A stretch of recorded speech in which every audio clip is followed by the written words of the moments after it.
The map is upside down, you fucking moron! Your movie sucks, you arrogant narcissist.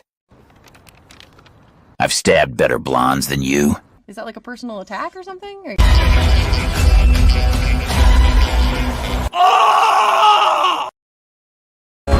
Sam. Coming?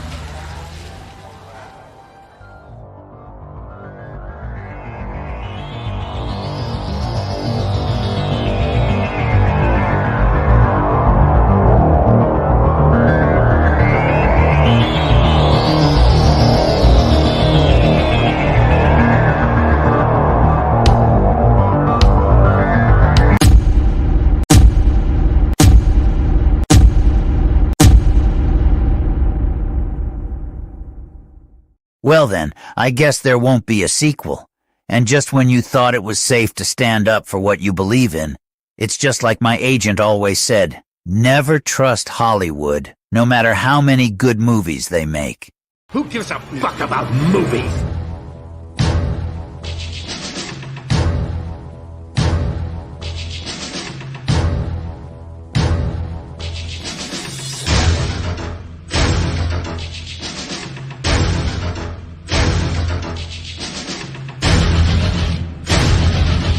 You're hit. You're bleeding, man. I ain't got time to bleed.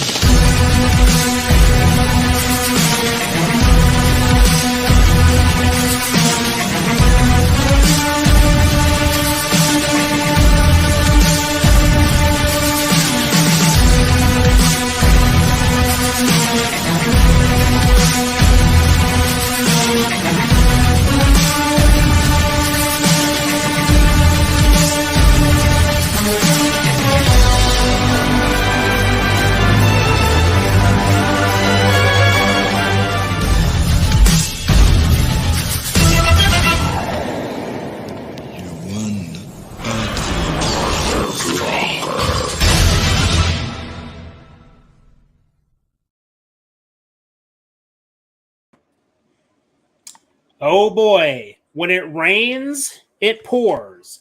And I'd say that it's pouring heavily on Hollywood. Hello there, ladies and gentlemen. Welcome back to the War on Pop Culture. I am Special Agent Spooky Clutter. I'm Special Agent Carter Sauce. And I'm Special Agent Daner Bobaner. You know, I'm having a little bit of deja vu. Where have we seen this before? Oh, I know. The firing of Gina Carano from The Mandalorian because of her political opinion. Her. Now look, this has been a very interesting, 48 hours now since this story came out, roughly. Now, obviously, we could have easily said, oh, we got to jump right on this subject right away, the day it came out. But out of respect for the fact that we haven't been in the dumpster for a while, we thought, well, we need to have the dumpster back. And two, it was actually advantageous because we needed to have time for the story to develop so that we can get more information about what exactly went down. And to no one's surprise, and by no one I mean mine, I say that because I expected this. Like, when Melissa Barrera made her series of social media posts, everybody then started seeing that she got fired. You know, it echoed Gina Carano, but not so much in the same way, in that with the Gina Carano situation, the cards were practically stacked against her. Very few people came out and publicly supported her or fought for her when she was canned. In fact, it was quite the opposite. You had so many people shouting from the rooftops, thank God that she's finally gone. Now that it's happening in a sort of opposite direction of sorts. Other end of the coin? Yeah. Perhaps? Suddenly now it's, oh, this is wrong. She's being fired because she's having these opinions. And of course, this entire situation has Hollywood upset. Like, mixed feelings, because on the one hand, you have people that are in support of who I refer to as the chosen people. You already know what that means. And then you have other people that are in support of the Palestinian side of things, which Melissa Barrera is of the latter. Now, I'm going to dive into the political things of it just a little bit because it's going to be sort of necessary for the discussion.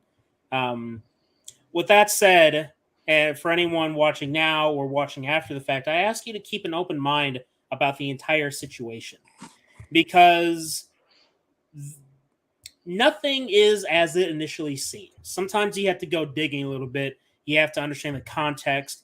There's a lot more nuance to what's happening here in regards for the conflict. Okay. Now, that being said, what Melissa Barrera said, yeah, you could say it was heavy-handed. You could say that it was pretty extreme in certain cases. With that said, regardless of whether or not you agree with her, what has happened is ever since the firing of Gina Carano, it has been made clear that if you voice your political opinions that are not in line with the mainstream ideology, you will get canned.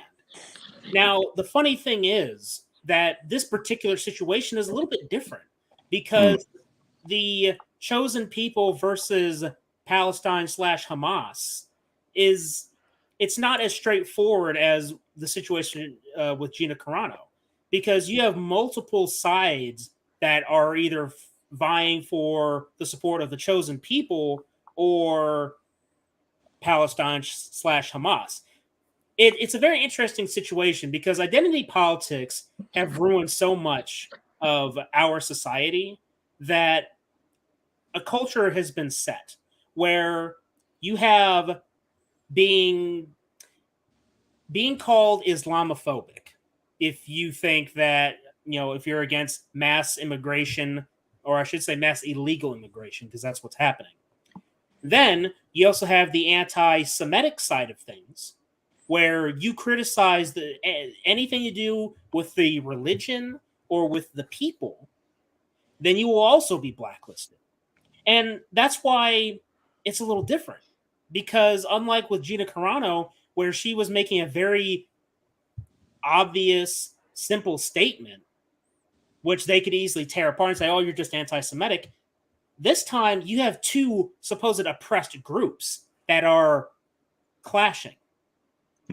I say oppressed groups in their eyes. I don't think they're oppressed. With everything that's happened in our society and how tolerant we've become with a lot of things, they're not oppressed peoples, these groups, okay?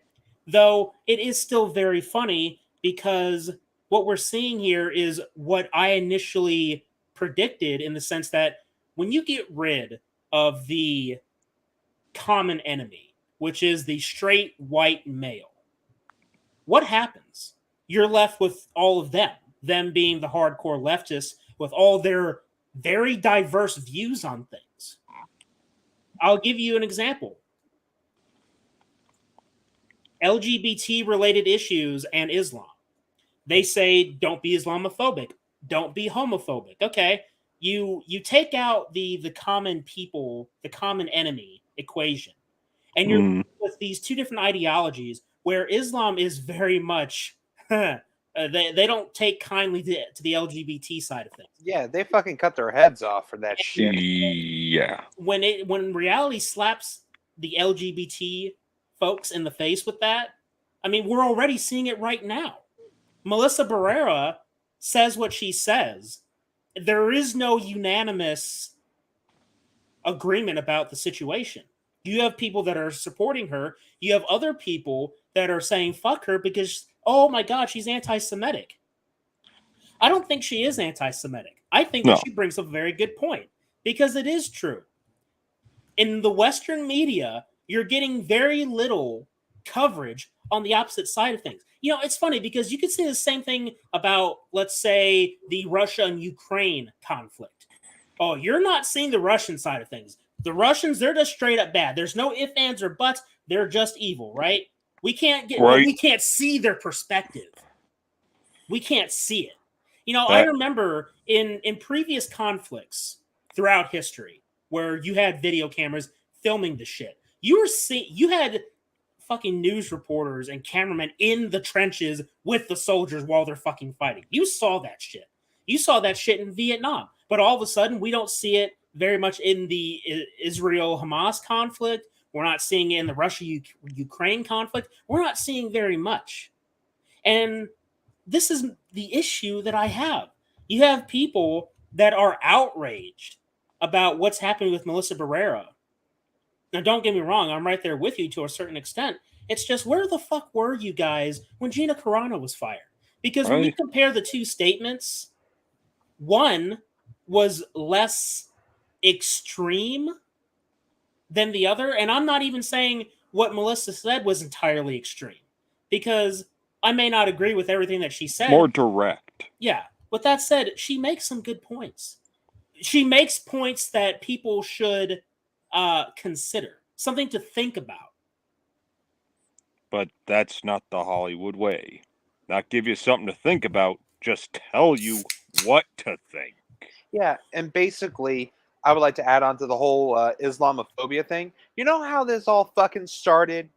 It's basically just, it all started because of 9/11, because the towers got hit. They were killed by terrorists of the Middle East, and that's how the whole thing of Islamophobia started. That's one way of how it started, though.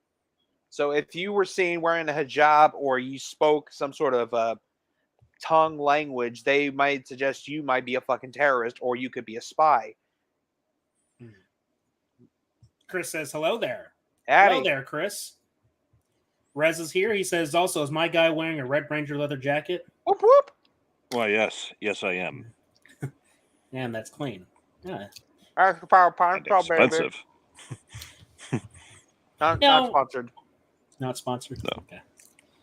Oh, but you know what, guys? It's funny to see, right? Because what has essentially happened is that ever since Gina Carano was fired, a precedent has been set about how to handle these sorts of situations. And again, this isn't some straight white male actor saying this shit. It's a Hispanic woman, one of their supposed oppressed groups. And it shows that in the end, they don't give a damn what you are, who you are, where you come from. They don't give a shit. You say the wrong thing, they'll kick your ass out just as quick. Mm-hmm. And I feel bad for the Scream fans, because I feel bad. Scream 7 is going to be... They were already having issues with Neve Campbell not giving her what she wants, right? But now that you have your two leads that are basically out, Right. I mean, Melissa is obviously out, unless they somehow reverse the decision, which, who knows? Maybe it will happen. I'm not entirely sure. But with Jenna Ortega, I find it very funny that, she's leaving due to scheduling conflicts. Yeah. It's almost like they're playing with our minds. Like, they think we're stupid. Like, they were the two what the media leads. does. Yeah, I mean, they're the two leads. You think that one gets fired and the other's just like, oh yeah, I'm leaving due to scheduling conflicts. Yeah, that's what it is. It's a fucking cover story. It's an obvious cover story. I wonder why they did it. I mean, they probably made her say that. I mean, because yeah, I'm calling bullshit on that. Obviously, there's no way in hell we're like, okay, you fire the lead, and then the other actress who plays her younger sister is just like, oh yeah, suddenly I have other things I got to be doing. Like the whole Wednesday shooting thing, I'm a little skeptical of as well. I mean, who knows? Maybe she is shooting it now, but keep in mind, in April, with that convention that I went to, Gwendolyn Christie and Christina Ricci were there. Or Richie, whatever. Yeah, Ricky. And of course, they had to cancel their appearances because, well, I think they were shooting this shit at the time. That's just a thought. Yeah. So to say suddenly, scheduling conflicts for that show, it's like the writing is on the wall. She's clearly like, well, if she's out, then so am I. It's clearly one of those situations, but they're obviously not wanting her to say the quiet part out loud, because we're all thinking it. As soon as we heard that Jenna Ortega was out, we weren't thinking, oh yeah, I'm sure it's because, she's a big star now. It's like, no, she's out because, well, if my big sister's out, So am I. then I'm out too. That's what I really think is going on. I mean, if you think about it, like if you compare franchise popularity, obviously Scream has a lot more clout to it, just because it's a lot more mainstream. And don't get me wrong, the Addams Family, it's been around for a long time. Yes. It's just, I think that aside from from Jenna Ortega being very popular on Wednesday, having Scream include her, I mean, you bring that star power. I guess it's sort of subjective on which franchise is more popular for the actress, Scream or Wednesday. I mean, regardless though, we all know it's bullshit. We know exactly why she left. And again, what is it? It's like one of those NDAs, a non-disclosure agreement where, okay, you can go ahead and leave, but you can't say this, or that. Oh, totally. They had to have gotten her to sign something. Yeah. I mean, No, it's a big thing. It's a big thing going on right now. It's upsetting the Hollywood mold, funny enough. It's one of those situations where, like, for me, I just want to sit back and watch what happens next. Yeah. Honestly. I would like to see Melissa strike, like, come back, like, I would like to see Melissa strike back by suing Spyglass for discrimination. They won't, because they're going to do the reverse discrimination. This is the hilarious part, all right? Because they're accusing her of being anti-Semitic, but then, she's an oppressed minority. So she says, "Oh, you're oppressing me as a Hispanic woman. I should be suing you." And it's like, no, but you were anti-Semitic first. You see the bullshit? It's just a back and forth bullshit. That's why I'm stepping out of it in a sense, because I know where it goes. I know what's going to happen. I don't think this is going to be resolved in the sense that, okay, they're going to bring her back on, because Victim Olympics time, people. Who's more of an oppressed group? I'm touching on some heavy stuff here because, look, certain stereotypes are based in fact. Just like any kind of fantasy, any kind of fictional piece of work, or even a lie. All of it has some basis in fact. And if someone points that out, does that really make them guilty? Does that make you what they accuse you of being? Because for me, if you point out something that's blatantly obvious, that doesn't make you one of the foes, right? It all depends on how you see it. And this isn't, whenever you point out a stereotype, that doesn't mean that you straight up just hate the group, right? Right. Like I could point out stereotypes about my own kind. I could make jokes about fucking rednecks with bad teeth. Does that mean I hate all white people? But you see, if it's on the subject of white people, you're not going to be criticized as much, because that's the boogeyman at the end of the day. That for all the bad shit happening, there's always a white guy behind it all, and they're the true enemy. And then I ask the question, okay, what happens when you take the common boogeyman out of the equation? Then you get nothing. Because as I said earlier, they're going to eat each other. That's what's happening right now. Whether or not you agree with what Melissa is saying, she is a particular subject. It's a particularly interesting subject, because whereas Gina Carano had been adopting more conservative-esque ideologies and viewpoints, Melissa, not so much that I know of. The biggest thing that she's commented on is this right here, about what's happening with the conflict. And that's what's got her in hot water. But unlike with Gina Carano, where there was practically unanimous praise that she was gone, there's infighting. Wow. Wouldn't really call it unanimous, considering many of us who just like the character and don't give a shit about Hollywood celebrities' political opinions, we were more on the edge of what the fuck. Scream 7 is doomed. Nev is gone, and no, I don't see her coming back under this leadership. Melissa is gone. Jenna is gone. Yes, Scream can work without them, But with the circumstances, who cares? This movie, no matter how good or bad it turns out, will always be tainted by the behind the scenes hell it's been through, even so early in the process. Yeah, absolutely. People aren't going to look at this. I mean, shit, you could argue it happened with Gina Carano to an extent because, I mean, look, Disney Star Wars shit has already been going down a shit road anyway.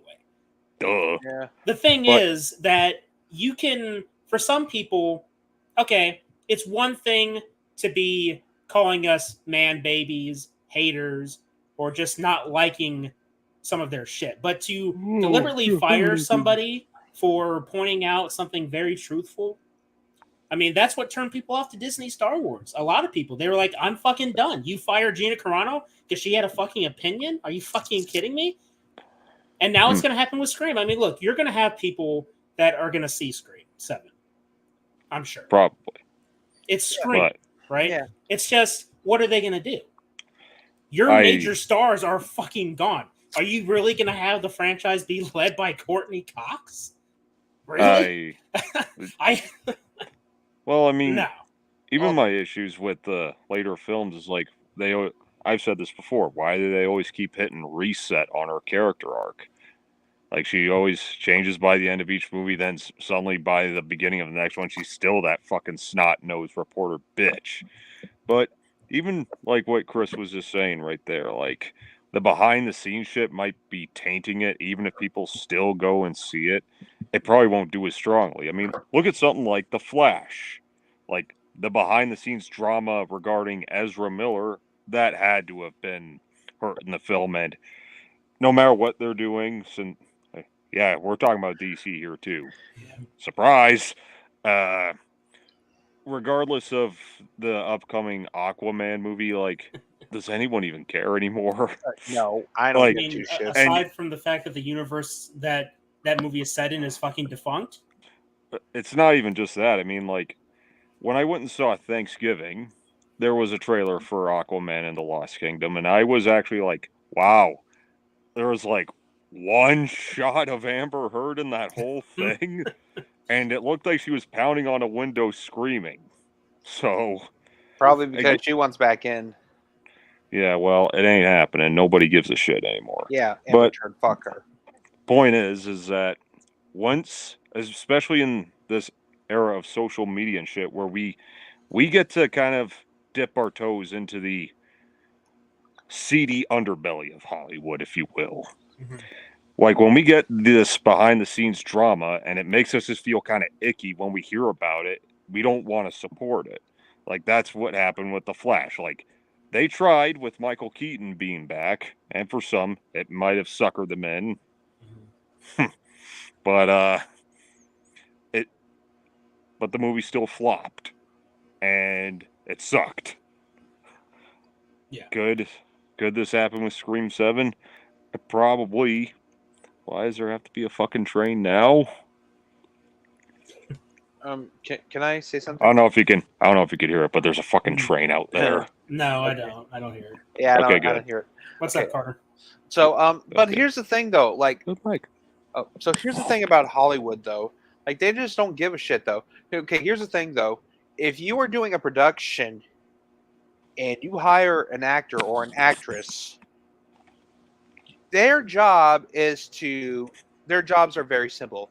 Show up to work, do their job, get the product done, make money. That's it. You don't hire them just because of their fucking. You don't hire them just because. Okay, here's the thing though.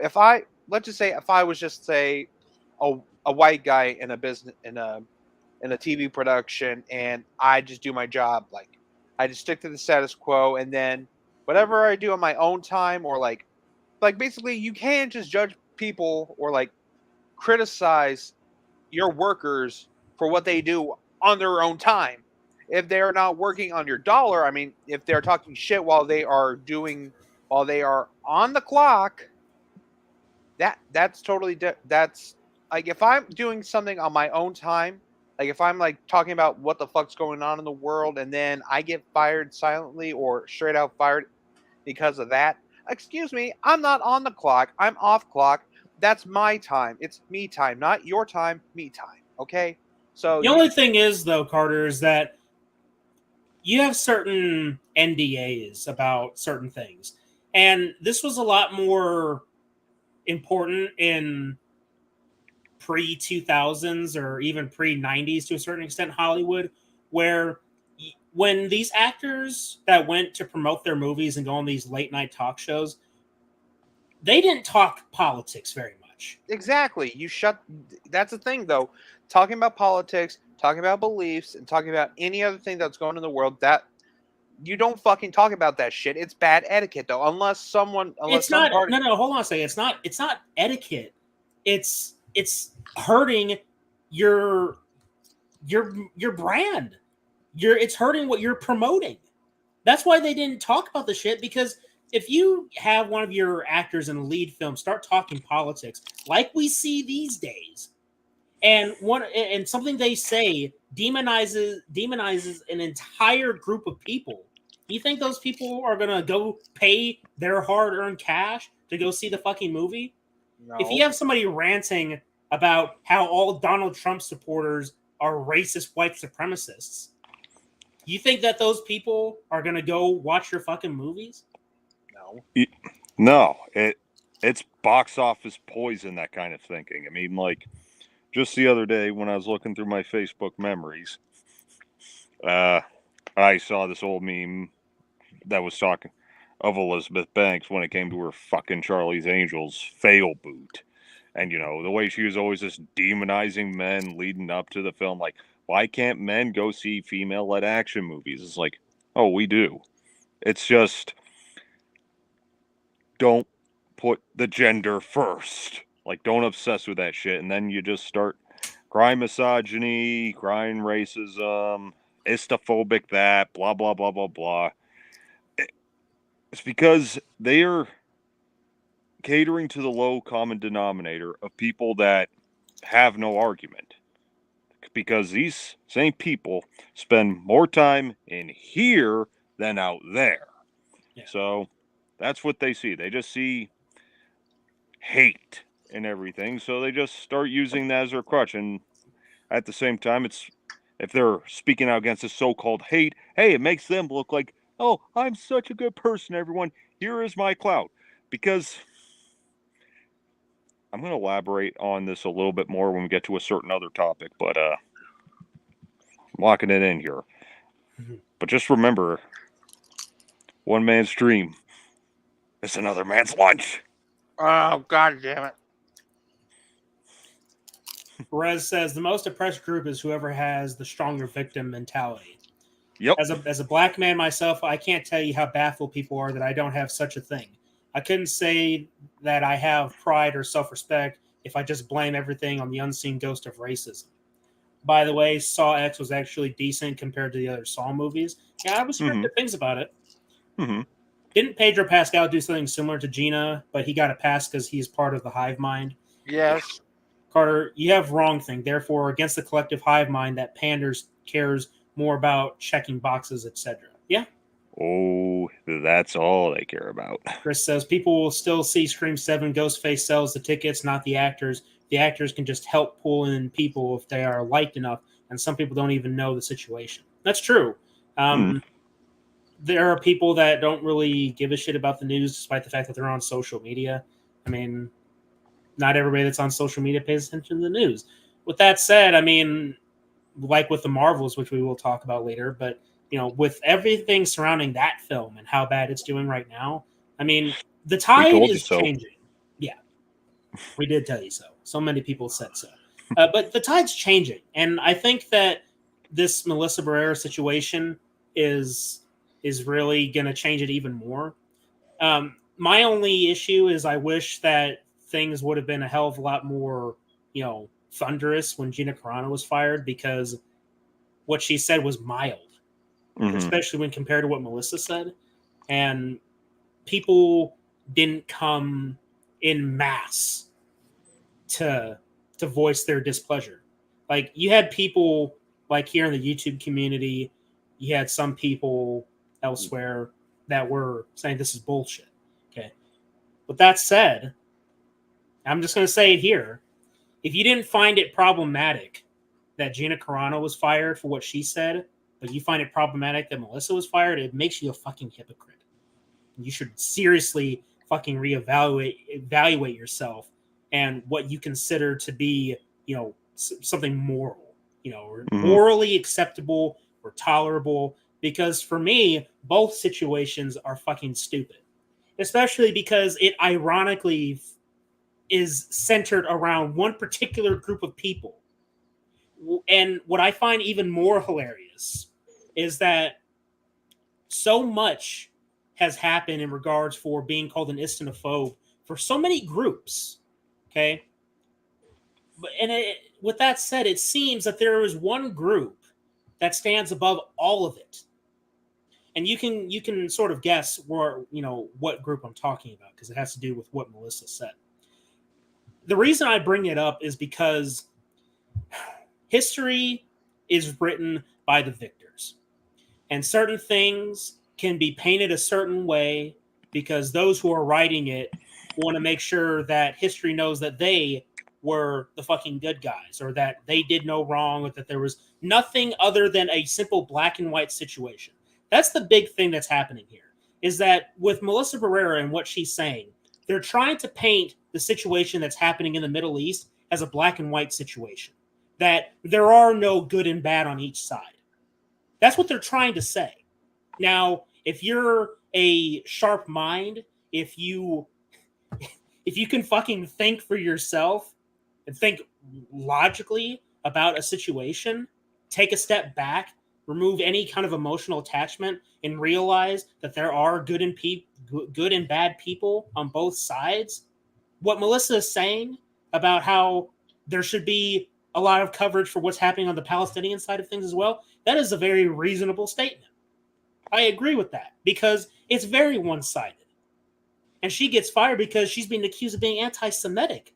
And my question is, what about it was anti-Semitic? What did she say that was leaning into hate speech?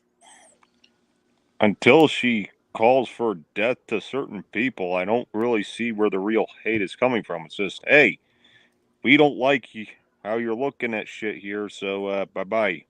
Or just call them a racial slur, or do a certain hand gesture towards them, then yeah.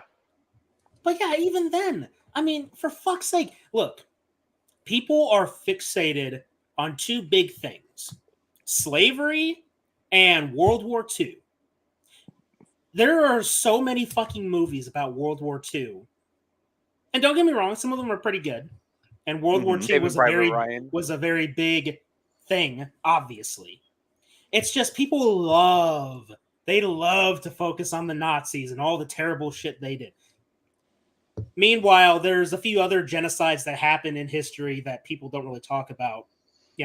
Like the Chinese Communist Revolution, Mao Zedong murdering untold numbers of people, more than Hitler did. They don't talk about it very much. And I'm not saying that we should stop talking about what happened in World War II altogether. I'm saying that get off the fucking Nazi train. They're gone. Despite what the media will tell you about these neo-Nazis, which I think is inconsequential. I'm serious. Neo-Nazis, it's another created boogeyman to get people scared about the evil white man. Because a lot of people in this country have been mingling with people that are non-white for years. Okay? You go to other countries where identity politics is not a big focal point, where you go to some of these countries where they're straight up saying, stop with this bullshit, you get a very different picture. Because Western society is in a current state where we have so much. We have so much.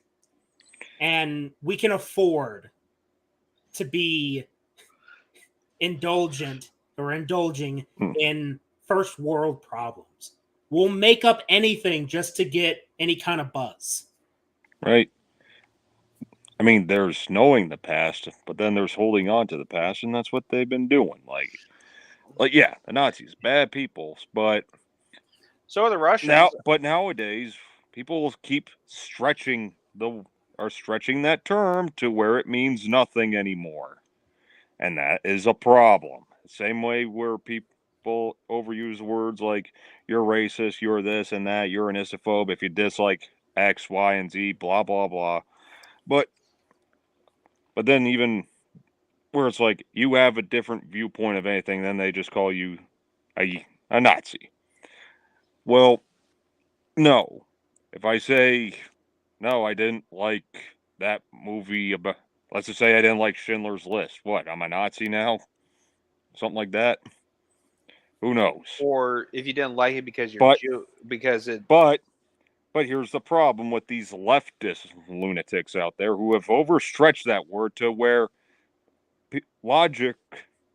people who actually have logic have to add the word literal when describing an actual Nazi. Case in point, what happened up here in the House of Commons where they brought in this Ukrainian Canadian war hero who fought against the Russians or whatever with Ukraine, but turns out the guy was a fucking Nazi.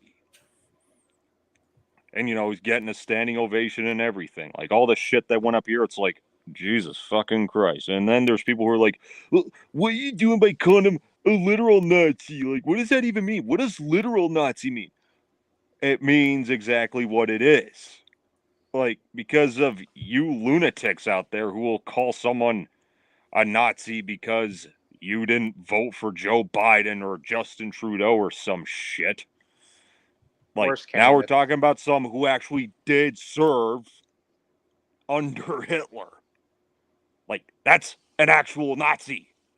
But these are a bunch of politically illiterate morons who think politics is just as simple as you were putting it, black and white, good versus evil. It's not. It's pretty much evil versus evil, just one lesser than the other. Just pick your fucking poison, choose wisely. Personally, I'd rather go with another option, but I guess in this particular game, there isn't really much of that, is there? Because, I mean, sometimes for you Americans, it's a two-party system. You have to vote for one of us. I mean, that's one of my issues, that they say if you don't vote, then you shouldn't be complaining about anything.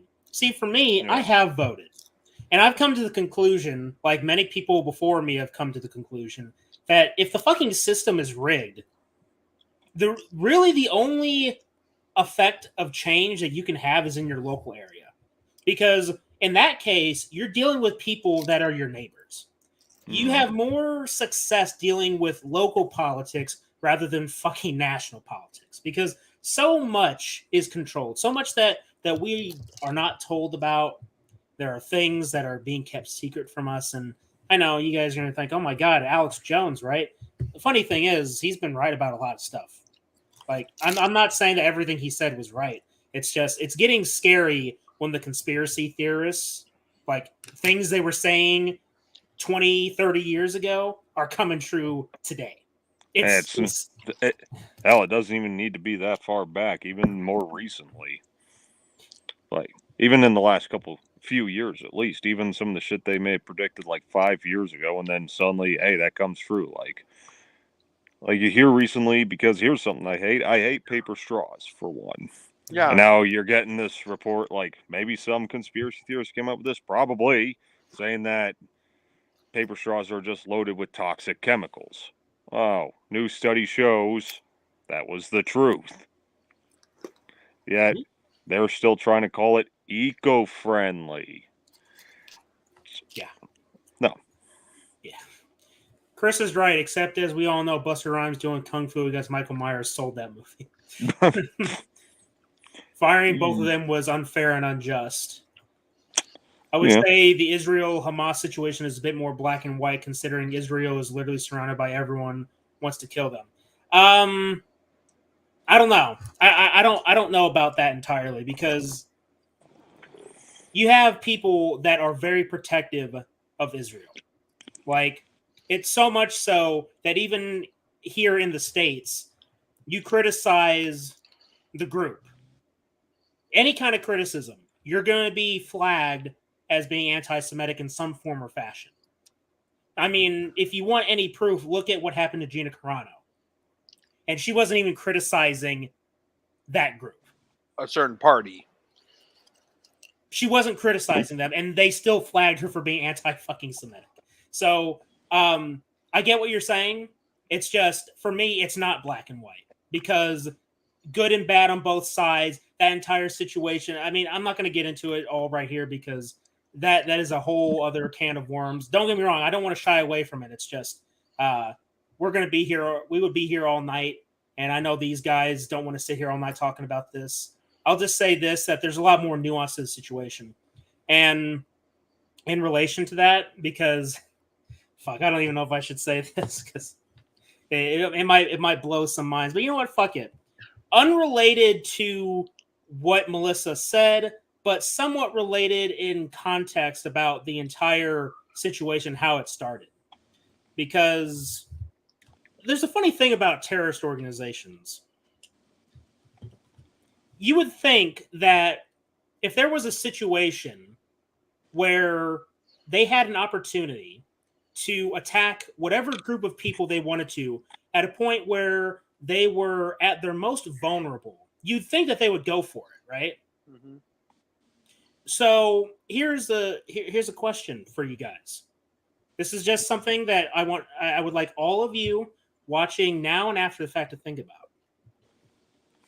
During the lockdowns, where the world was completely shut down, you couldn't go outside your home unless you were what they deemed to be essential personnel, right? So, I mean, people weren't running around like we are right now. Do you guys remember ISIS? Yeah, I fucking remember them when Obama was in office, though. So I have a question. Where was ISIS in 2020 and 2021? Fucking nowhere. No, that is a rhetorical question. You just let that sit for a minute. Yeah. At a time where the world was shut down, a very vulnerable time, a perfect opportunity to hit something, to cause some big fucking scare like 9/11, for example. Where were they? I have a theory. I have a theory, though. Okay. Maybe they saw Gal Gadot's Imagine video and went, "Oh, we can't hurt them now. Those celebrities singing Imagine really spoke to me." Yeah. Oh, and one more thing. And these people have to live under these celebrities, so fuck them. They get to suffer. I've searched and searched. I cannot find anything that she said that was anywhere close to hate speech. People say she could have deleted it. It's 2023. Someone would have had a screenshot. Nothing. Right. It's like the old saying goes, save your receipts. While I don't agree with her getting fired, I'm actually surprised considering she's part of said hive mind. That's what I'm saying. So when I was saying earlier that these people, they're going to eat each other, like the Joker said. These civilized people, they'll eat each other. Because at the end of the day, when you take away the common boogeyman, what do you get? You have them. And they don't agree on a lot of things. They agree on some things for sure, obviously, because otherwise they wouldn't be united. But it's one of those situations where it's like enemy of my enemy is my friend until that common enemy is gone. And it's like, oh, well, shit, we actually don't agree on everything. And those things that we don't agree on, we're going to fight over it. So they start fighting each other. That's why I'm sort of standing back, because it's, and I already said this, forgive me, it's just, you sit back and you watch the show happen because it is utterly fucking hilarious to see when these people, they go at each other's throats over this situation. And it has everybody divided. It's hilarious. Hollywood doesn't know where to go with it because you have so many people that are saying, oh, well, I don't want to be Islamophobic and I also don't want to be anti-Semitic. What the fuck do I do? It's like that meme with the guy sweating over the two different button options. It's like be anti-Semitic or be Islamophobic, right? That's where it's at right now. Yeah. Or I have a better idea. I know what we could do with these simple-minded pricks. Mm-hmm. These ists or people you deem, or those leftists. I have an idea what you could do with these leftists. How about we stay on the sidelines, or better yet, I have a better idea. We get an arena, we put them in there, and we just watch from the sidelines and watch them kill each other, sort of like a Hunger Games event. Watch them fight to the death. You don't have to do that though. They're already doing it. In Okay. fact, Good. I would say you should excommunicate yourself from the fucking situation entirely. You got no business there.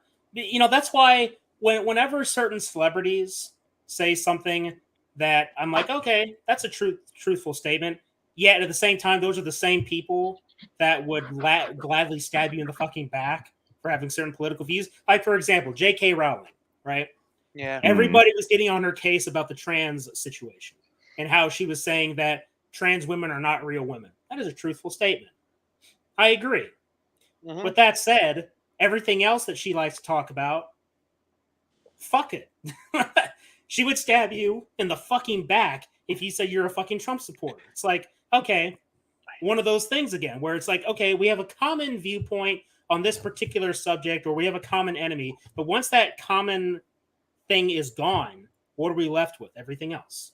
Mm-hmm. And that's where we don't agree, and that's where you're going to be at each other's throats. Now, look, civilized people can have. We as civilized people handled it better. Let me just say that. I mean, yeah, she has her like, you're the spawn of Satan if you support Trump in any way, but we're just kind of like, who cares what you think?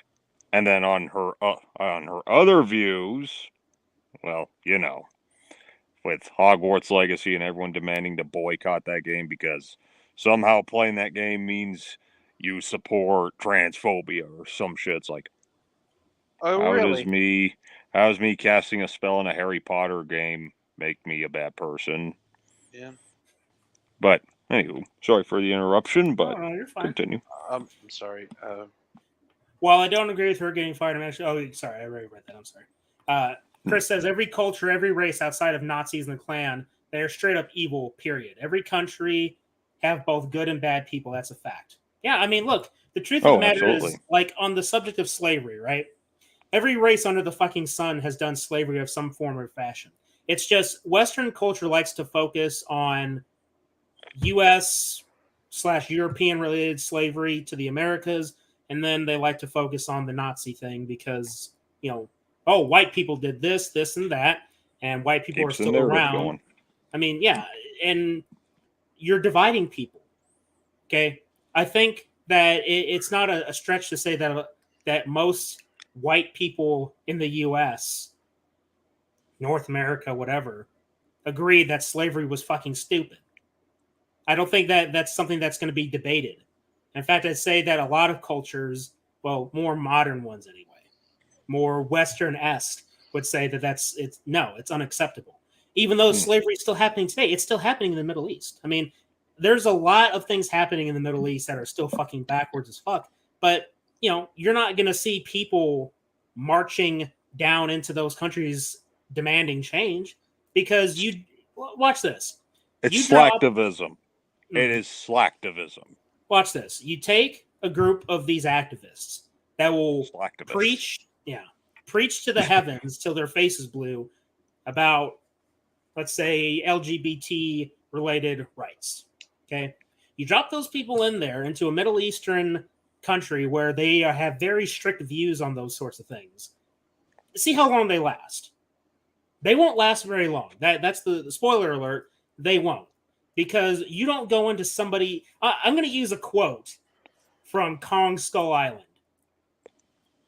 You remember? I don't know whoever remembers Skull Island, but the Colonel guy played by the guy who was with Will Ferrell in that one movie, Step Brothers. Okay. Yeah. All right. This is what he said. You don't go into somebody else's house looking to pick a fight. That's what he said. Yeah. Yeah, because you start going in there trying to disrupt what they got going on. For one thing, you're outnumbered. For two, they have home field advantage. You're fucked.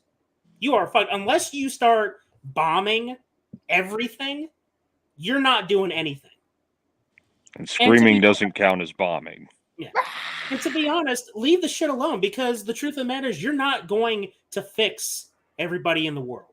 You're not going to convince everybody that your viewpoint is the ultimate viewpoint, and if you say otherwise, then you're one of the idiots, because they don't give a shit what you call them, because they'll just fucking end you if you try and disrupt their way of life. I mean, that's just how it is. Oh, I have a better idea.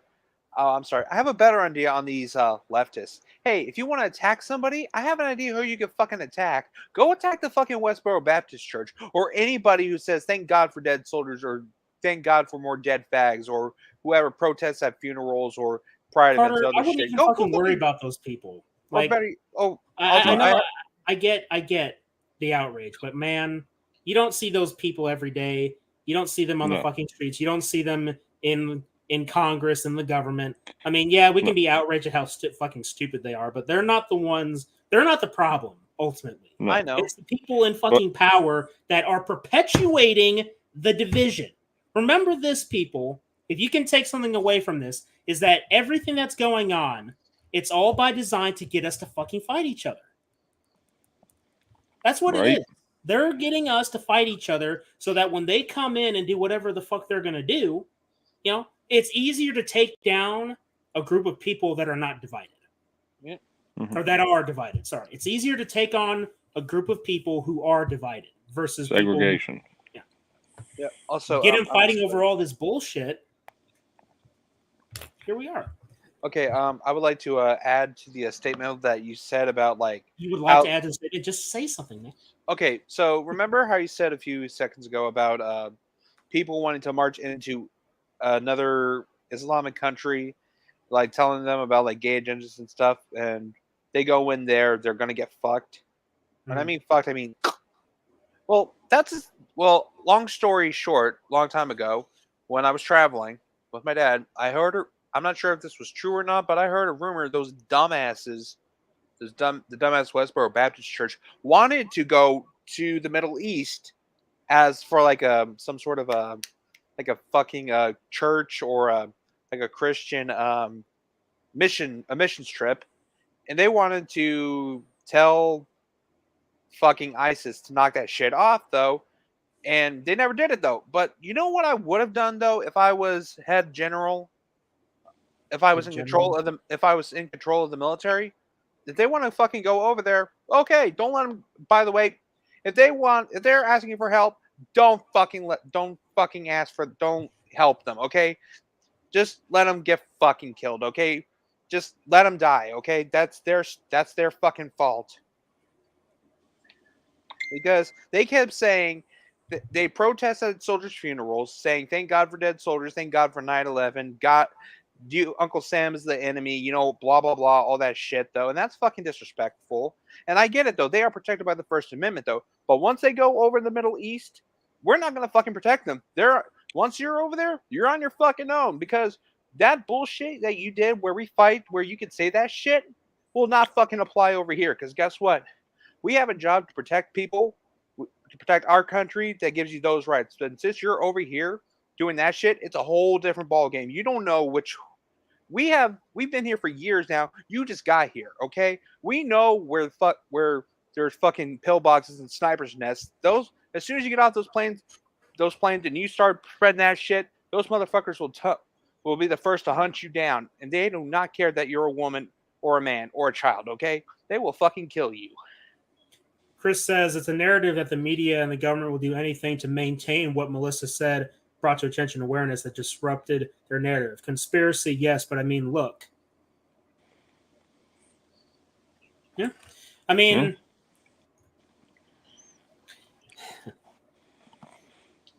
there's so much I want to talk about.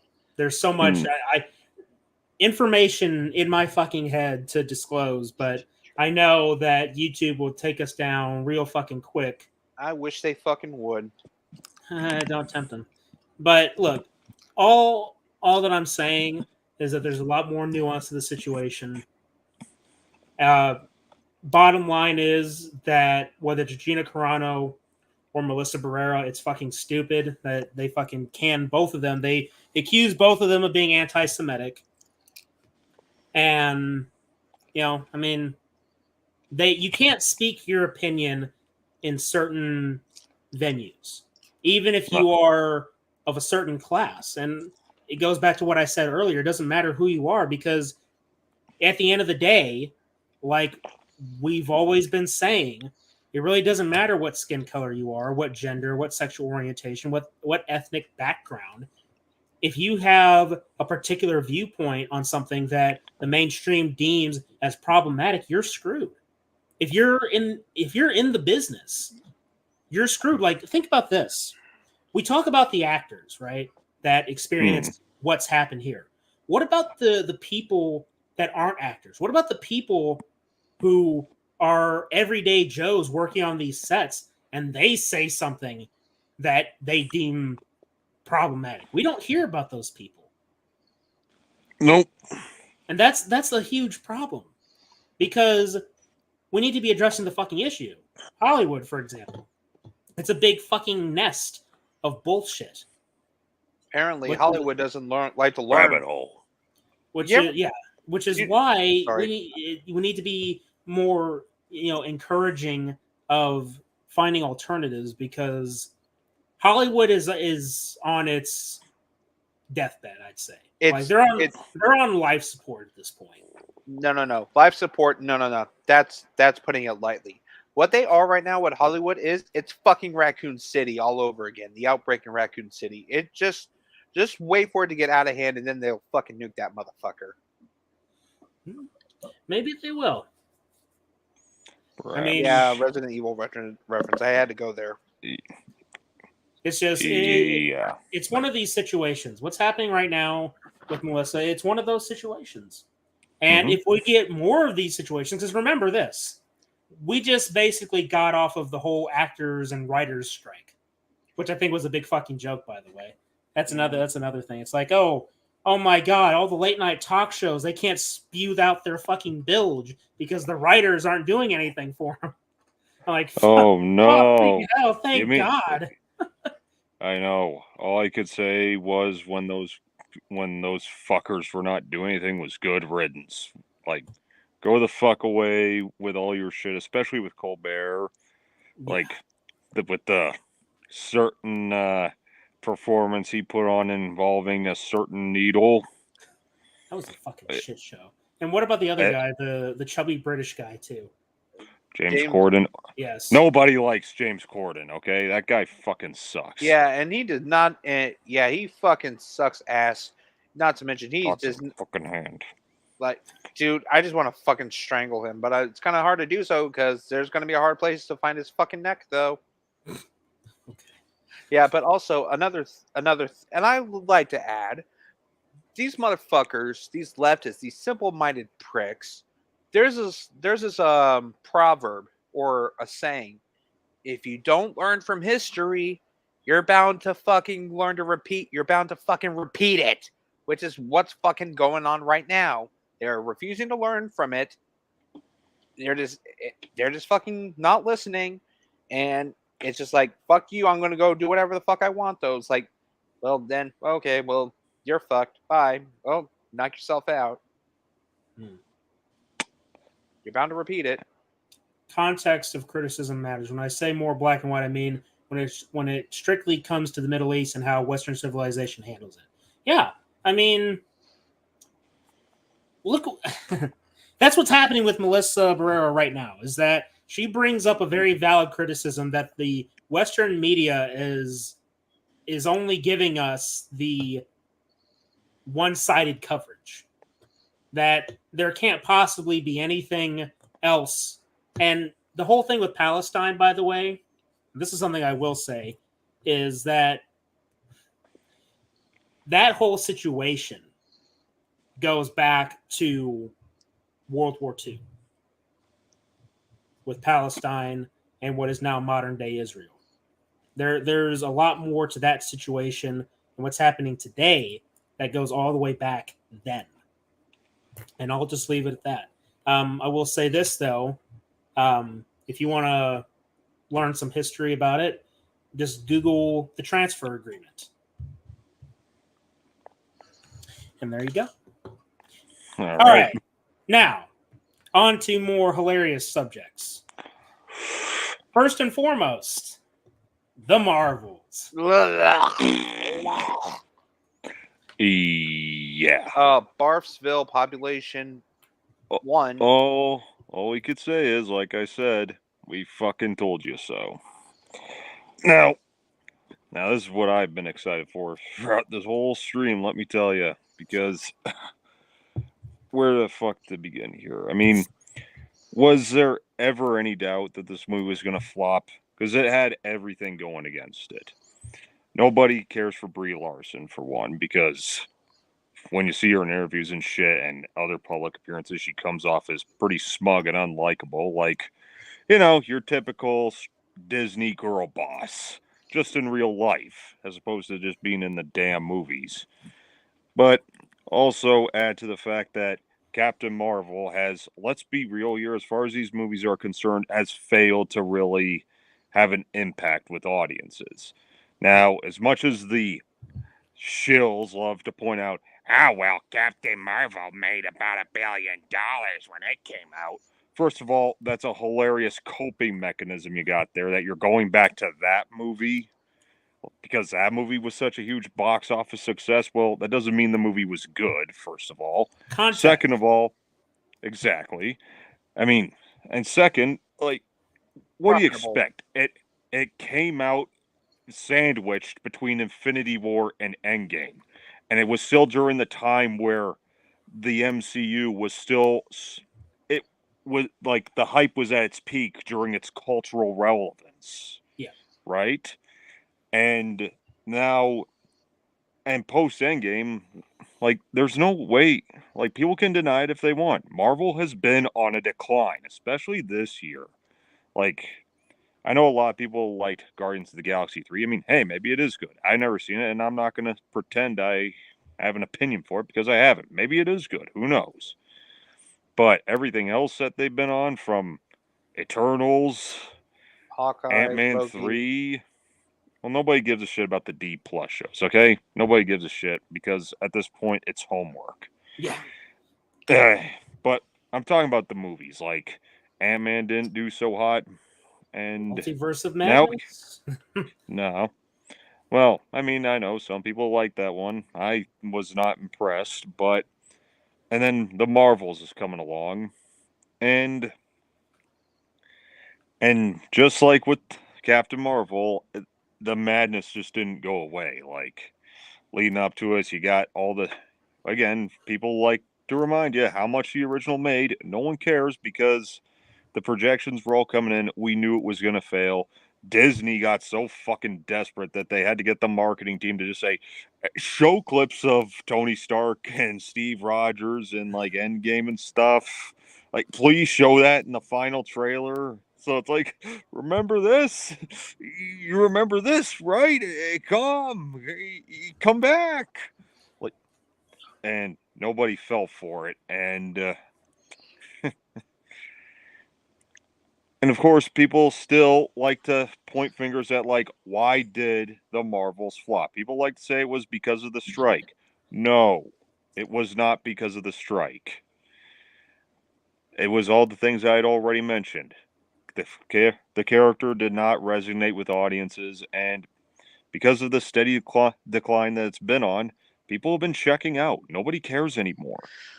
And on top of that, you can't say it was because of the boogeyman that these fuckheads like to come up with when it comes to a movie that has female leads bombing at the box office. It was not the boogeyman that you like to call misogyny. It was not because of misogyny.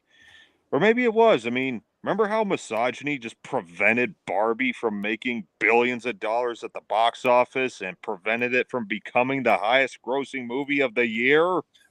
Remember that? And Oppenheimer. No, No, not the Oppenheimer. We're Danner- talking about the female-led projects, Carter. Oh yeah, okay. Danner is making a point that Barbie, the quintessential girl movie, made an ass ton of cash because they had really good fucking marketing, which was a bait and switch, by the way, because the movie ended up being feminist bilge anyway. but they marketed the movie as being a proper adaptation of a toy franchise. And therefore, I mean, people got in the seats, they watched the fucking movie, and because there's nothing else going on, it was Barbie and it was Oppenheimer, and so, boom, Barbieheimer was born, where people were literally just sitting there because, well, there ain't anything else fucking good coming out, which is funny, because you did have Marvel movies that were out in theaters and shit, and people didn't want to see the garbage, because after Endgame, everything went downhill, like you said, Danner. The fucking D plus shows kiss and suck ass.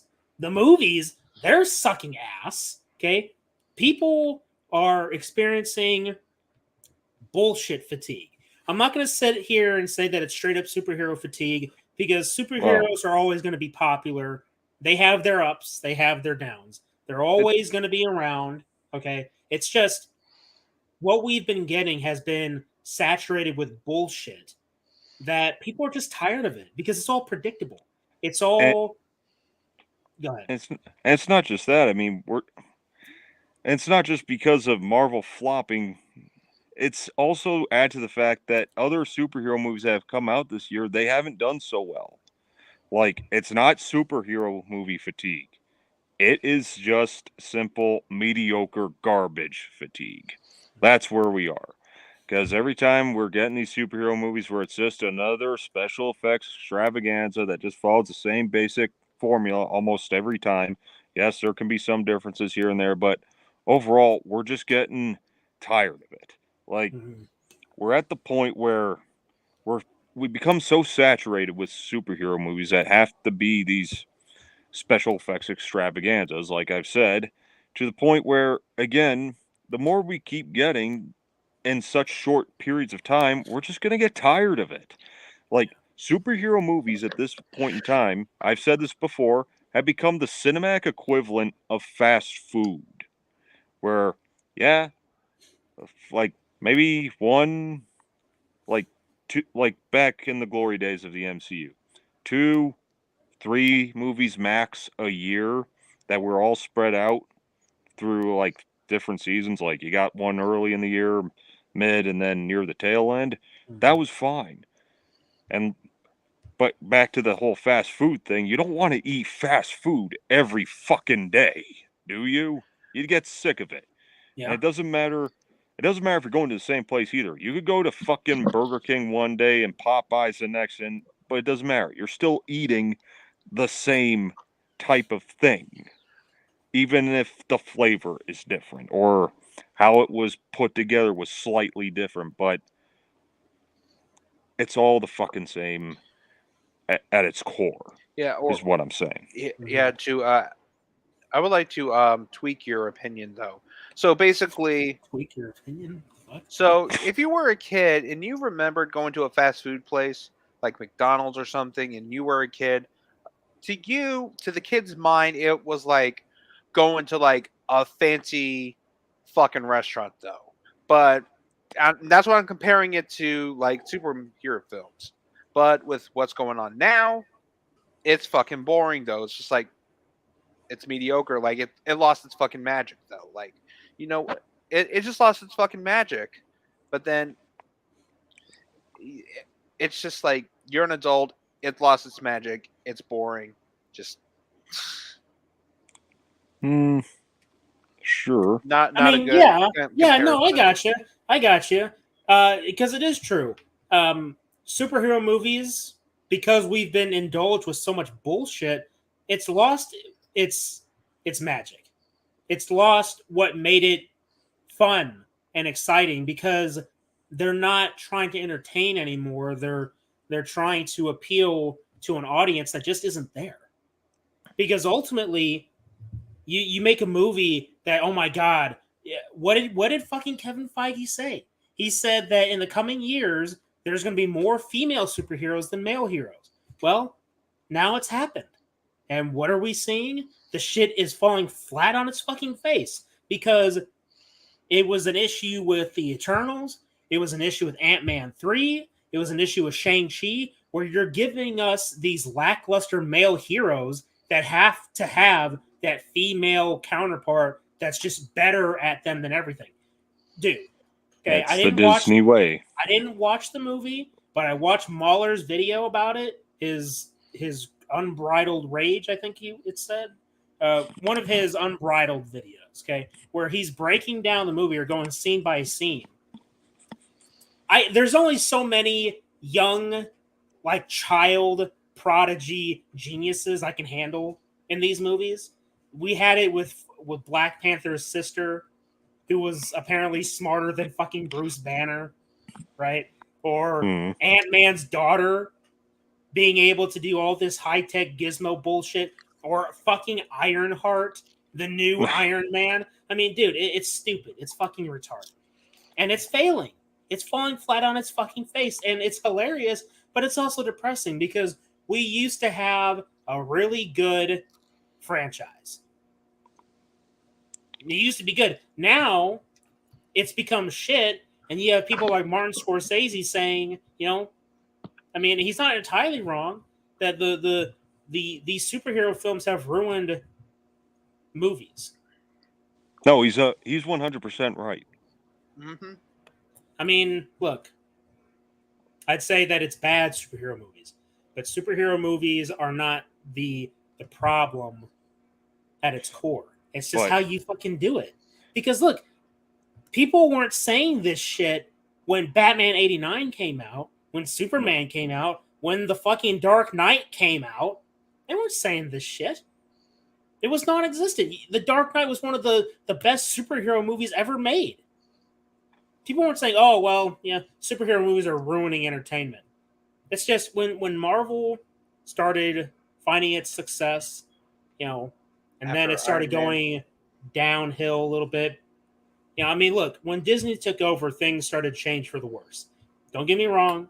There were some pretty good movies like Civil War. Civil War is great. I love it.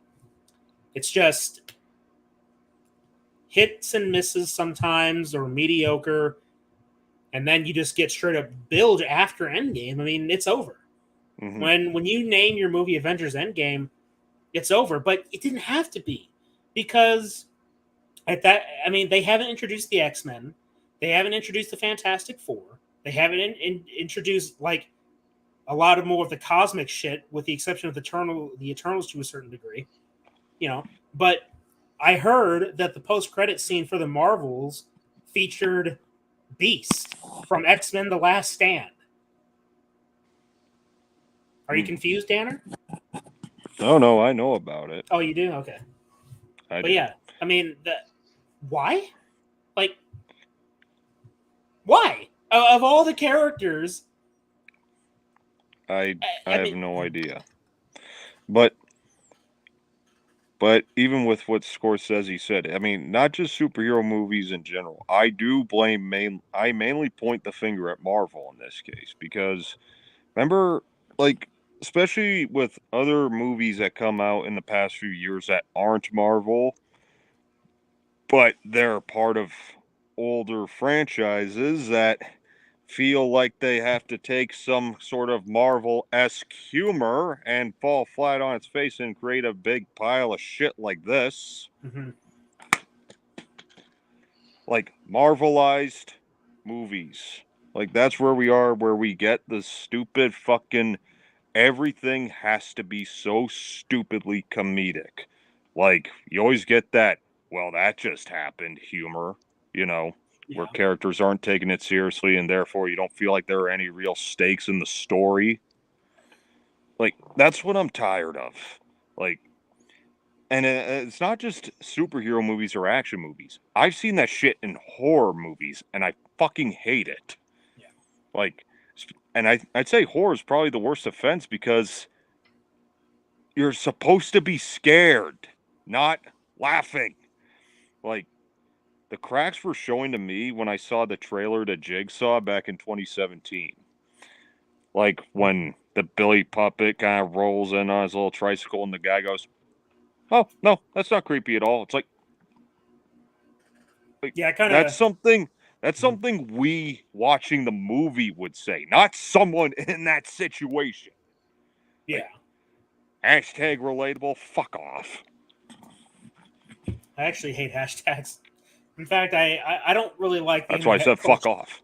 Yeah, I mean, it's I don't know, man. Maybe it's because for some of us we grew up in the last decade or era where things were just better in certain cases. Let me Yeah. rephrase your sentence. The Wild West, back when everything was okay, where there was no fucking SJWs, none of that though. Where like basically, if you just had like a picture of, or if you had like a mud flapper girl on your back, women wouldn't say, "Oh, he's just a sexist pig though. He just loves titties and shit though." Like that's fine though. But it was basically the Wild West though. If you had an opinion, no one gave a shit. But now, if you have a different opinion and they deem it offensive, they're gonna lose their fucking shit though. You don't have an opinion. The First Amendment of the U.S. Constitution don't fucking fly. Well, that's fucking bullshit. Well, that's what social media has done. It's cultivated a plague of narcissism that has gone way too fucking high anymore. Because it's like Caleb was saying a lot earlier. Like, there are these people who take to their social media and try and claim that my views on everything is the right way, and everyone else is, I don't know, blasphemous or whatever. Oh, Like obvious example, that vegan teacher. oh god, Like, fuck I that, don't. fuck that bony ass Enough cunt. said. Enough said. That's all. Just yeah. I don't give a shit about your lifestyle. I mean, Yeah, and I don't need, and trust me, you sing like a cat's being fucking castrated. So quit your fucking, give up on your dreams, stop your shit, and just Well, wither no, I away wouldn't and say die. that. Don't because you Whether shouldn't. I said give up on her dreams though. Like the bitch No, can't I even mean, fucking look, sing though. everybody Uh-oh. has their what they want to do. I don't want to ever tell someone give up on what you're doing because you have to put yourself in their shoes, whether or not you agree with them. You have to acknowledge that everybody has a right to do whatever dream they want, unless of course you're trying to commit mass genocide. Then that's a little bit different. But that said, for the most part, you shouldn't put people down in that sense. Like if they're not being blatantly evil, don't hurt them. I mean, that vegan teacher is kind of A cringy bitch. I mean, I haven't watched much of her, but I remember the early days where it was kind of like it was the 2016 era, really, where Like yeah, I mean, Trump was getting elected, and people were all having their opinions on that, and it was fun. It was stupid, but it was fun because you had YouTubers like fucking Leafy is here making videos about the cringy videos on YouTube. I'm reminiscing, but you get my point. It was different. It was kind of fun. I mean, it was stupid because if you think about where we are today, about 10 or so years ago, we were laughing at the prospect of things like getting sued for misgendering somebody. that's Like, fucking stupid. we were laughing about that shit. Like, oh, that's pretty fucking stupid, but it's not going to get that bad. And then it actually happens. Well, damn Or it. looking at, fucking drag kids. Oh god. The culture is fucked. And that's why I think that a reset is coming. And if what's happening with the Marvels, what's happening with mainstream Hollywood in general, what's happening with the Melissa Barrera situation is any kind of sign, it's that I'm smelling a reboot coming up. Like there's going to be a complete reset of the culture, of everything. It's just a matter of when. Yep. And it's not going to be pretty either. no. It's gonna get nasty. But we got to be steadfast, We got to be able to. We need to be able to hold on to the good of our past, so that way in the future we can show the next generations, hey, we went through a lot of bad shit, but like anything, there's good, bad in every era.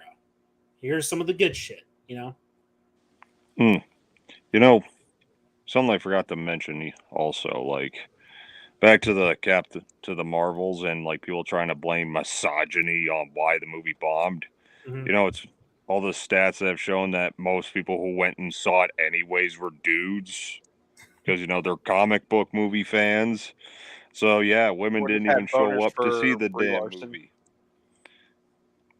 Who would? Sorry, I just had to go there. Apparently so. Yeah, that's disgusting. It's Kind of true. like a pineapple flavored Dr. Pepper, huh? Fuck that. Now, why would you even bring up something like that? Don't you ever do that. Well, But- when you said that's fucking disgusting, it Because- reminded me of the intro. Sorry. Yeah, gotcha. But Don't fucking remind me, man. in fact, certain someone, the possum, actually showed a video on his most recent video talking about the movie, showing that he was the only person in the theater. That's hilarious. Yeah, the only person in the theater on a Friday night. Mind you. That's even worse. Yeah. Well, I guess one man's dream really isn't another man's lunch because I nobody know. showed up to eat it. You know what? It got me thinking. That, like, I know I said last night that should be on a T-shirt, but I'm gonna up it a bit. How about on the shirt is a pizza, then just kind of over top, circling around the top says one man's dream, then under the bottom is another man's lunch. Ugh. It's pizza. Come on, Yeah. that's a good one, I'd say. Yeah, who doesn't love pizza? Unless you're vegan or you're health conscious. Cautious. Like, health cautious. Sorry, damn it. But like, I'm sorry, but whoever invented cauliflower crust pizza, that person needs to be hung up and strung up and shot. I'm sorry, That's that's a thing? disgusting. Yeah, that's an actual thing. Cauliflower crust pizza. It's disgusting. I don't even like cauliflower in general, but just to do that to my pizza. Well, how are they doing it to your pizza if you're not actually eating it? Well, it's store. It was in the store. It's like in the aisle next to thin crust oven. But are you eating it? No, and I think it's just disgusting. Though I never. So why resort to hog tying and shooting someone who came up with it? Well, I think it's like a dried up dog turd. It's like a dried up dog turd that even if I had to choose between eating No, the point is it doesn't stink. It's not your responsibility. Just leave it alone. You could talk shit about all you want, but the whole shoot the person that invented it. I mean, come on. Do you hear me saying that I want to shoot whoever likes pineapple pizza or whoever came up with it? No, because it's stupid and tasteless. Yeah, I don't like pineapple in general. It's the texture and the taste. Is it coarse and rough and gets everywhere? God damn it. No. Yeah, but and don't even get me started on that joke about that candy corn on pizza thing. Somebody actually made a pizza and put candy corn on top of it. That is fucking blasphemy. If I was an Italian and I saw that, I'd find the motherfucker who did that and I'd fucking kill them, even though for desecrating food like that. That's disgusting. Pineapple people who love pineapple pizza lovers, you get a free pass though. You live to get your ass whooped another day. I'm gonna go find this motherfucker and stomp his or her ass out. Interesting. Yeah, we've gone so far out of the war into some stupid bullshit territory. It's not. I think that was more so you in that particular situation. Yeah. Where's this we coming from? Yeah. I didn't. Well, you did mention pizza, so fair enough. I didn't talk about shooting anybody. Yeah. You did. Anyway. All right. Next topic, or final topic, I should say. And this is a bit of a short one. It's just something funny that I figured we'd mention. So, Dave Filoni. Oh. The supposed prophesized savior for Star Wars. Bullshit. That is until the firing of Gina Carano, Mandalorian season, well, pretty much everything. I mean, I know I'll just say this: Mandalorian seasons 1 and 2, they were about average. The only thing I enjoyed about it really was Gina Carano when they introduced her character, and then maybe a little bit of what happened when they brought in Luke, quote unquote. Ergo, Mhm. not But Jake. think about this, guys. I think this was in season 2, if I remember correctly, because I didn't watch season 3, but for some of the episodes, it switched over to focusing on completely different characters instead of the Mandalorian himself. We got introduced back to Boba Fett, which was nice until we actually got his own show. Look, the Star Wars canon, it's a fucking mess, and Dave Filoni's had his hands in it. And I wasn't a Ahsoka fan. I wasn't initially when she first came out, but after a while, she kind of grew on me. I liked her character, but then they brought out the Ahsoka series, and it's a fucking joke. So if you guys, I'm sure that you Star Wars fans already know this, but Dave Filoni has been promoted, I guess, to a new position, which is basically the same position that Kevin Feige has in Marvel, but it's the creative consultant executive position or whatever. Basically, he's in charge-ish on the canon of Star Wars. And I'm thinking to myself, maybe if I had believed that there was a civil war going on in Lucasfilm, that it's Dave Filoni and Jon Favreau versus Kathleen Kennedy. You had people believing that shit, and it was a form of hopium, really, because people were so wanting to believe that the sequel trilogy is getting retconned. Then Mandalorian season 2 comes along, and what do we get? We get that fucking Jedi Temple that we saw in The Force Awakens / Last Jedi, and that was it. We all know where the Filoni verse is going. It's not retconning anything. That was Book of Boba Fett, though, wasn't it? Oh, where we actually see it. I think that was Book of Boba Fett where we actually see it. Book of Boba Fett. Yeah, it was. Okay. But still, you're not wrong. Yeah. Okay, but Dave Filoni, why did you decide to? Why did you go back on your? Why did you decide to flip flop on your word though? You said you were going to retcon the fucking sequel trilogy. Whoa! What? Hold on a second. Wait, what? Didn't you? When did he say that? He never fucking said that. No, never. That was never. That's something that people were theorizing. Oh, theorizing. But why would you let them down? I'm sorry. Let them down because Carter. He wasn't. I'm sorry. Why would you even go to that piece of shit though? Why couldn't you have decided to go back to Yavin 4? Like in the fucking. It doesn't fucking matter. They don't give a shit about Star Wars. They don't. At this fucking point, with everything that's happened, they don't care. Dave Filoni cares about his ego, I guess.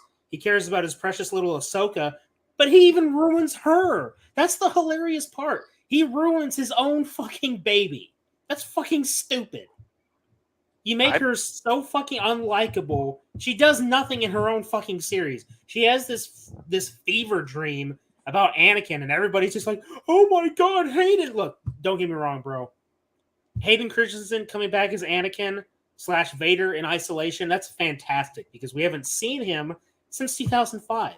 Same thing with Ewan McGregor. Fantastic. The problem is, the shows that they came out in or they came back to, they were bad. They were terrible. Well, and Obi-Wan just being a massive letdown. Now, here's the thing. Now we're all saying it at this point. But I actually do know a few people who actually liked Reva. And God. All I can say in response is, if Reva is such a great character, why didn't she just have her own fucking show? Because I'll admit fully, I like the idea that this youngling who survived Order 66 but became an Inquisitor as a way to get to Vader, that could have worked in its own little small series, but clearly the creative team had no confidence in this character, so it's like, okay, just put her in the Obi-Wan show and we'll do the bait and switch, and of course, Disney doing its cycle. If fans are unhappy with this character, then it's the boogeyman called racism. Mm-hmm. Or That misogyny. has nothing. All that shit. They'll play it all, but without ever, because everyone in Disney, Hollywood, all that shit have become so fucking arrogant anymore that they refuse to have any form of self-reflection where they wonder, did I not think this through? Is there something I could have done better? No, the fans are just toxic. That's where we are now. Yeah. And Reva sucked. Her motive made no fucking sense. Get to Vader, and kill his children that he doesn't even know exist, or were even his. And how would she even fucking know? Like, why would she be the one to know more about that than fucking Vader would? Yeah. In fact, why even make that situation, right? Why even create that situation? Because watch this now. Okay, you have Reva that goes to try and take out Skywalker's children. Mm-hmm. They can't fucking die, because then what's going to happen with the original trilogy? They set up these bullshit scenarios where it looks like one of the main characters is going to die, but that's one of the problems. It's kind of like a foundational or fundamental issue with creating some prequels, is that for certain characters, you can't put them in any real danger because they have to survive to their respective, movies that they were initially introduced. If you're creating a prequel for these characters, there's nothing you can really do about it. Well, the only thing you could sort of do is just make the situations seem very intense, where they're not going to walk away from it unscathed. Like, say, Anakin getting his arm cut off when he fought Dooku, right? Mm-hmm. But that's something. But then they just feel like, well, it doesn't matter. I mean, everyone knows that character's going to survive, so we'll just have little kid Leia here running away from Flea from Red Hot Chili Peppers, like, Yeah. Ugh, Jesus Christ. Fuck, that was terrible. I mean, that's what I'm saying, though, man. It's just, what exactly can you do with characters that are going to survive, and that nothing's really going to happen to them? You put yourself in a sort of creative situation where, okay, the only real tension you can have that would mean anything would be that if you introduce a new character that you don't see in the later films. So then it's like, there's where your tension sort of is. Mm-hmm. But as far as the main characters are concerned, if you're creating a prequel about them, your hands are sort of tied. It's just, they stir up this whole story, and it was supposed to be about Obi-Wan watching over Luke. And then they introduce Leia into this scenario, and they have him leave Luke, which then ends up coming to bite him in the ass, sort of, because Reva ends up finding Luke, and it's just, there's all this suspense. I mean, look, I didn't finish the series when it came out. My dad wanted to watch it, but I didn't finish watching it because I'm like, first and foremost, for obvious reasons, I didn't even want to watch it in the first place. But we were able to.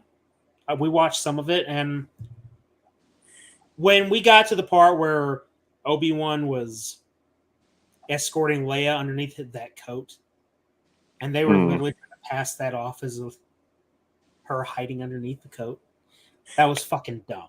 That was just fucking stupid. Well, clearly a man with half a brain could see a little pair of feet walking out from that. Fuck, we're in Austin Powers territory with that shit. Yeah. Pretty much. Where they have Austin sitting on Mini-Me's shoulders. Yeah. So at that point, it's like, well, because Kathleen Kennedy's still there, and because Disney is the way they are, how can you really expect any change? The only real change you can get is if Star Wars is no longer in their hands, and you put it in the hands of people that actually give a shit. And no, I wouldn't even say to give it back to George Lucas, because if Prometheus / Alien Covenant is anything to go by as far as even James Cameron, No, don't give it back to them. Give it to people who will give a damn, who will honor the legacy of these franchises and their creators. At the same time, they know, okay, let's do something different, but something that still feels like it belongs. It's just quantity. I'm having very little faith in returning directors to these older franchises because Terminator's been in shambles for a while. I can't really say Shane Black with Predator because, yeah, he might have done some shadow writing, like an uncredited writer, but he's not John McTiernan. He didn't direct the movie, so that doesn't really count. Regardless, though, it still is just something that I'm sort of wary about because, I don't know, with everything that's happened to these classic franchises, everything's been touched. And, I'm going to touch briefly on Doctor Who because watch this now. This is where it really gets shitty. So, first and foremost, I do want to shout out a channel, Bolstrek. It's BOWLSTREK. Bolstrek. It's like Star Trek. Okay, Star Trek. Bolstrek. Okay, I love this guy. He's actually a Canadian, believe it or not.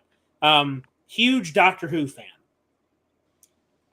We know that for the 60th anniversary, they're bringing back David Tennant, who was initially the 10th Doctor in the Russell T Davies era. Well, not only is David Tennant returning, but Russell T Davies, the man responsible for resurrecting Doctor Who, is coming back. But holy fuck, it's not going to get any better. In fact, it's going to get worse. Because not only is David Tennant only really coming back for the special that he's coming back for, but the new Doctor, he's going to be gay. Even though the Doctor has a wife. Yeah, River Song. I'm like, what the fuck? Like, why are you retconning your shit, though? I mean, dude, you don't even know the half of it. Because Russell T Davies is practically going full Rian Johnson. God like, damn. I would almost say that it's worse. It's worse than Rian Johnson. Because at least with Rian Johnson, he didn't really touch Star Wars before. I mean, he's this arrogant, self-absorbed little twat. But to his credit, he wasn't in the Star Wars franchise before. Russell T Davies resurrected Doctor Who, brought it back to relevancy. And now he's coming back again, but Doctor Who is dead. And when Russell's done with it, there's not even going to be a fucking body left. Yeah. Doctor Who died when Peter Capaldi regenerated into Jodie Whittaker. Dr. Nasty. Let me tell you something. It makes me happy that I didn't get into Doctor Who. It's kind of sad. Or that I'm not into it. It's kind of sad. I understand where you're coming from, obviously. I mean, we can feel this way about many different franchises, even if we don't love all the same franchises mutually. You know what I'm saying? Right. Like, if they found some way to, I don't know, bring back Mulder and Scully and just made them really fucking terrible, especially Mulder because he's a man. Yeah. Then, okay, the X-Files is dead, but truthfully, for me, the X-Files already suffered with the last couple of seasons, and I'm not talking about the modern rebooting seasons. I'm talking like seasons 8 and 9. Like, already, it's just kind of... Yeah. And for me, they started going downhill for me after the first movie. I mean, the first movie was good, but season 6 is where it still had a lot of good stuff in it, but it also had some shit in there. But it just, some of it, the atmosphere just didn't feel the same anymore. Like, literally, because they went from Vancouver to Los Angeles, so. Yeah. Yeah, no, I know what you mean. I did sort of... Mm-hmm. Can you imagine if they filmed The Shapes in Los Angeles? No. Ugh, don't. Oh, no. I love Shapes. That episode was fucking made to be shot in Canada. Yeah. Wow. Look, the point is, I mean, we talked about a lot of stuff tonight. Mhm. The only thing I can really say is to just pay attention, keep a weather eye on the horizon for what's to come next, because the situation isn't going to get any better. I mean, you have some good stuff going on here and there. It's just Hollywood is on a decline. The Marvels is a really big sign that, their 10 years coming to an end, which is unfortunate because I don't want to say goodbye to Marvel per se. I don't want Then to go. again, yeah. Then again, considering that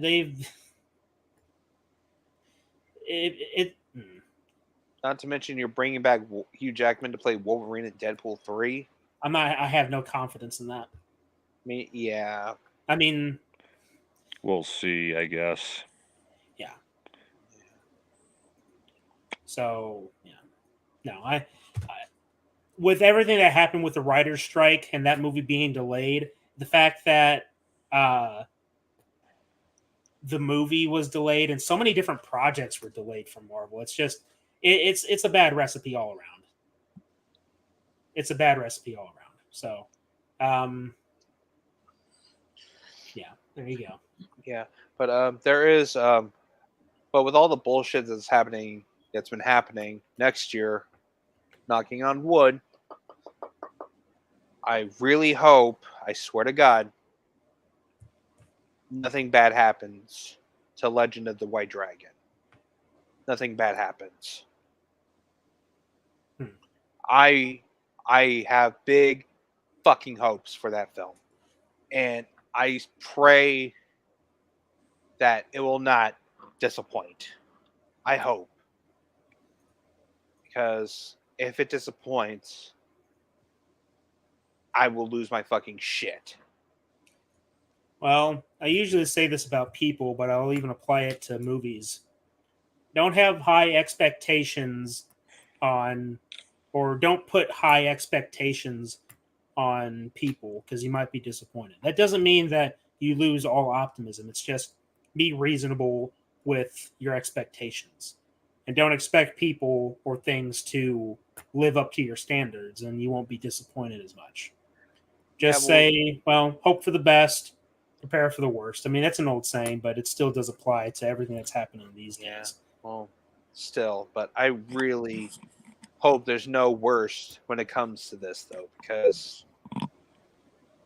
with Jason David Frank gone, like, this was his final project / movie. Like, we get to fucking see him betray, like, this childhood icon we'll never see again, though.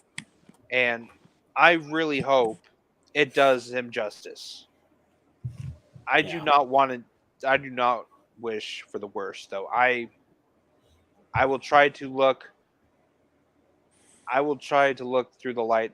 I will try to find the light at the end of this dark tunnel. Okay? I will do my best to try to see through all the bullshit, okay? Yeah. It's a good thing to do. No doubt. All right, ladies and gentlemen, I think that we are going to call it here for the night. It's been one hell of an episode. Special thank you to Chris Snyder and Rez for stopping by. Thank you to everyone else who stopped by, liked, and we appreciate the support as always. Stay tuned for what comes next week. As for what is coming next week, I honestly have no idea. Still hard at work getting out the Hellraiser review series. Like I said, expect early to mid-December for the first episode. That's going to be pretty fun to do. Other than that, just stay tuned. And just pay attention to this Melissa Barrera situation, because I think it's going to get a hell of a lot bigger in the coming days. Because, I mean, I highly doubt that Nev Campbell's going to come back. Obviously, they're not going to bring back Melissa. There's no way. When it's almost like when you get labeled anti-Semitic, it's kind of like a blacklist, or you're a death done. sentence.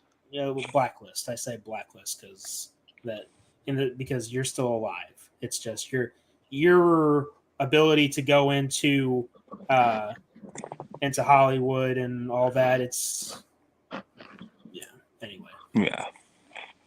So, with that being said, thank you all very much for watching, listening, and supporting. And as always, ladies and gentlemen, remember that, like the truth, the entertainment is out there. I'm Special Agent Spooky Clutter. I'm Special Agent Carter Sauce. Sorry, what? I said one man's dream is another man's lunch. Oh. Sassy. Ah, fuck that. I'm Special Agent Spooky Clutter. I'm Special Agent Carter Sauce. Special Agent Dr. Richtofen. And until next time, fellow investigators, remember. The entertainment is out there.